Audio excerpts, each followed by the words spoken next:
నమస్తే ఇవాల్టి వార్తలకి స్వాగతం. ఢిల్లీలో doctor Babasaheb Ambedkar national association of engineers national convention లో ముఖ్య అతిథిగా పాల్గొన్న Swaeroes chairman doctor RS Praveen Kumar Swaero రేపటి తరాన్ని ఎలా తీర్చిదిద్దాలో దిశానిర్దేశం చేసిన Praveen Kumar. It becomes automatically 10,000 crores. Then start centers on your own. That is what Kammas in Andhra Pradesh have done. Around 100 years ago, when Sir Arthur Cotton started a barrage across Godavari River, then they got lot of water into their fields. Because of which they got lot of money because of agriculture. All that money they got in agriculture, they invested in education. That's why they are very prosperous people today. So if all of us as employees we put some money in the efforts like this, so we can start our own education sector. This is very important. Excessive dependence on government facilities is dangerous. जैसा कल H1 visa हो गया, H1B visa का मामला आप देख रहे हैं. तो डोनाल्ड ट्रंप ने एक झटके से no H1B visa. If you want H1B visa, put $100,000 $1,00,000 डालो, तभी तुमको H1 visa आएगा. कई लोग हवाई जहाज से फिर वापस उतर गए. So this is a fact. Even our children also might be there in that.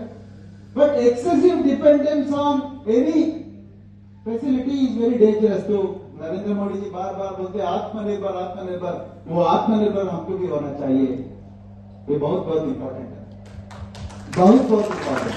और रोल मॉडल्स, मैं आप लोगों से हाथ जोड़ के मैं प्रार्थना करता हूँ, कृपया आप अपना खुद के गांव जाइए, आपका खुद का स्टोरी बताइए. गांव में जाइए, गरीब बच्चों के पास जाइए और आपका खुद का स्टोरी बताइए. देखो भाई, मैं आपके जैसा एक मजदूरी फैमिली में पैदा हो गया, लेकिन आज पढ़ाई की वजह से, बाबा साहेब अम्बेडकर का विजन की वजह से, और कई लोग मुझे एजुकेशन की तरफ चलाया, उसके बाद मैं अच्छा ये बन गया करके आप आपका खुद का स्टोरी बताइए. और किसी को अगर सहारा मिलना चाहिए तो उसको पैसे दीजिएगा, और उसको अगर डिसिप्लिन है तो वो रोल मॉडलिंग बहुत बहुत इंपॉर्टेंट है अपने समाज में. और स्कॉलरशिप है बहुत इंपॉर्टेंट है. आप बिहार से एक साहब बोल रहा था हम स्कॉलरशिप दे रहे हैं, महाराष्ट्र में भी बहुत होता है ऐसा कार्यक्रम. ये बहुत ज्यादा होना चाहिए. सरकारी स्कॉलरशिप के साथ साथ हमारा भी स्कॉलरशिप होना चाहिए. सरकारी और हमारा स्कॉलरशिप में एक फर्क है. हमारा स्कॉलरशिप में विचारधारा भी होता है, आदमी औरत प्रभावित होते हैं. सरकारी स्कॉलरशिप से इतना ज्यादा प्रभावित नहीं होते, इसीलिए डिस्कनेक्शन आता है. आज ये बात भी चल रहा था कि इसमें पूरे लोग वरिष्ठ लोग हैं. Average age is 50, but why is that there are no youngsters in this meeting? Why is that there are no youngsters in this meeting? Why is that they are not connected to Banai? So there is a serious gap. After 50 years, after 60 years, when you retire from this movement, who is going to take the baton? Sanjay Sagar के बाद कौन आएगा? That is the biggest challenge. That's the reason why we must go back to the communities. Whether they like it or not, we must tell the sacrifices of Parama Pujya, Dr. B.R. Ambedkar, Mane Shri Kanshira, Mahatma Jyotirao Phule, Mata Ramabai, Chhatrapati Shahu Maharaj, Periyar Ramaswamy, Kumran Bhim, Birsa Munda, Sant Sevalal Maharaj, ये सभी लोगों के बारे में हम अपना आने वाले पीढ़ियों को बताना चाहिए. Otherwise there will be disconnection. कोई नहीं आएगा, वो हमेशा Facebook, Instagram, Snapchat, WhatsApp, DP वही चक्कर में घूमते रहेगा. And that is going to be a black hole. That is going to be a death of our community. That should not happen. ये परंपरा जारी रहना चाहिए. और आप इंजीनियर्स हैं, तो आप लोगों को क्या हो रहा है दुनिया में आपको पता चल रहा है. आर्टिफिशियल इंटेलिजेंस आ रहा है और कई चीज आ रहा है.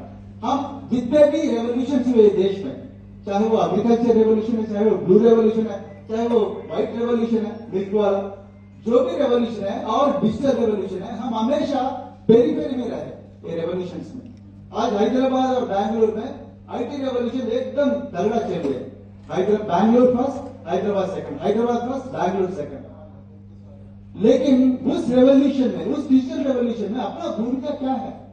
हमारे समाज के लोग, कई लोग ड्राइवर्स है, जैनिटर्स है, सिक्योरिटी गार्ड्स है. कोई डेवलपमेंटल इंजीनियर नहीं है, कोई प्रोडक्ट डेवलपमेंट में नहीं है, कोई सीईओ नहीं है, कोई वाइस प्रेसिडेंट नहीं है, उसको वहां तक आने नहीं दे रहा. तो आप इंजीनियर से आप इसके बारे में सोचना चाहिए.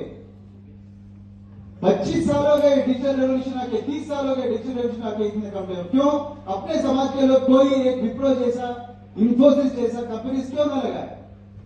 अभी आने वाले रेवोल्यूशन ब्लॉकचेन रेवोल्यूशन है, क्रिप्टो रेवोल्यूशन है। क्रिप्टो रेवोल्यूशन में अपना भूमिका क्या है, अपने समाज की भूमिका क्या है, इसके बारे में भी कृपया आप सभी लोग सोचना चाहिए। हम लोग इंजीनियर है, इसलिए तो मैं इतना पैशनेटली बता रहा हूं मैं। तो ये आने वाली रेवोल्यूशंस को पहले देखना चाहिए। अभी ये पूरा इंजीनियर H1 वीजा जैसे टाइट हो रही है और आउटसोर्सिंग भी टाइट हो रही है, वो पूरे इंजीनियर से वापस देश को आ रहा है।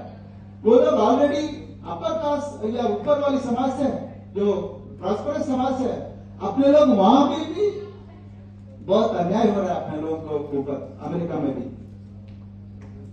तो यहाँ वो लोग आने के बाद यहाँ क्या करोगे हम, या क्या करेंगे उससे? तो इसके बारे में भी, ये रेवोल्यूशन के बारे में भी आप लोग थोड़ा सोचना चाहिए।